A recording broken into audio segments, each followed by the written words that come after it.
Assalamualaikum warahmatullahi wabarakatuh.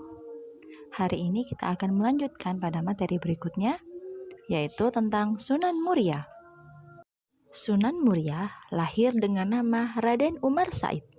Beliau adalah putra sulung atau putra pertama dari Raden Masyahid atau yang dikenal dengan nama Sunan Kalijaga dan istri beliau yang bernama Dewi Sarah. Dewi Sarah sendiri adalah putra dari Maulana Ishak, sekaligus adik kandung dari Raden Paku atau Sunan Giri.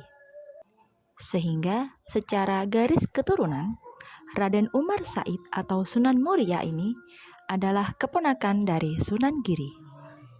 Ciri khas dari langkah dakwah yang dilakukan oleh Sunan Muria adalah mengubah tradisi keagamaan lama, kemudian diberi warna Islam dan dikembangkan menjadi tradisi keagamaan yang baru yang bernafaskan Islam.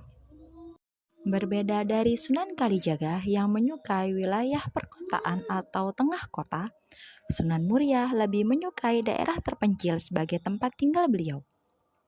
Beliau tinggal di lereng Gunung Muria. Hal ini yang menjadikan beliau mendapat gelar Sunan Muria.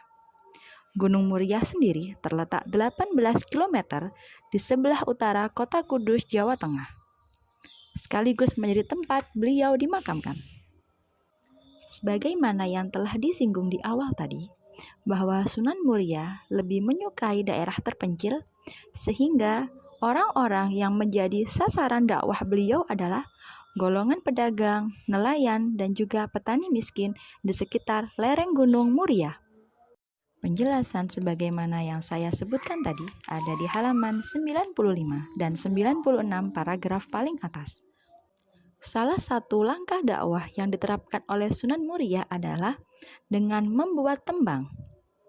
Langkah dakwah dengan membuat tembang ini telah dilakukan oleh wali-wali sebelumnya, di antaranya Sunan Giri, Sunan Bonang, dan juga Sunan Kudus. Untuk Sunan Muria, beliau menciptakan lagu bertema tembang cilik yang berjudul Sinom dan Kinanti. Untuk wilayah sasaran dakwah beliau meliputi daerah Tayu, Pati, Juwana, Kudus, dan lereng Gunung Muria.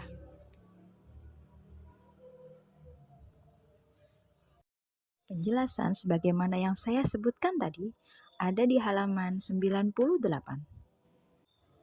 Selanjutnya kita akan masuk tugas pada materi hari ini. Silakan menjawab 3 pertanyaan ini di buku tulis kalian masing-masing. Yang pertama, Sunan Muria adalah putra dari Sunan Kalijaga dan Dewi Sarah, sehingga secara garis keturunan beliau merupakan keponakan dari. Soal kedua, Sunan Muria lebih memilih daerah terpencil, berbeda dengan ayah beliau Sunan Kalijaga yang lebih memilih daerah perkotaan. Pertanyaannya, siapa saja yang menjadi sasaran dakwah Sunan Muria? Soal ketiga, sebagaimana wali-wali sebelumnya, Sunan Muria juga berdakwah melalui jalur tembang. Tembang beliau bertema tembang cilik dengan judul. Demikian pembelajaran hari ini, semoga bermanfaat. Kita akhiri. Wassalamualaikum warahmatullahi wabarakatuh.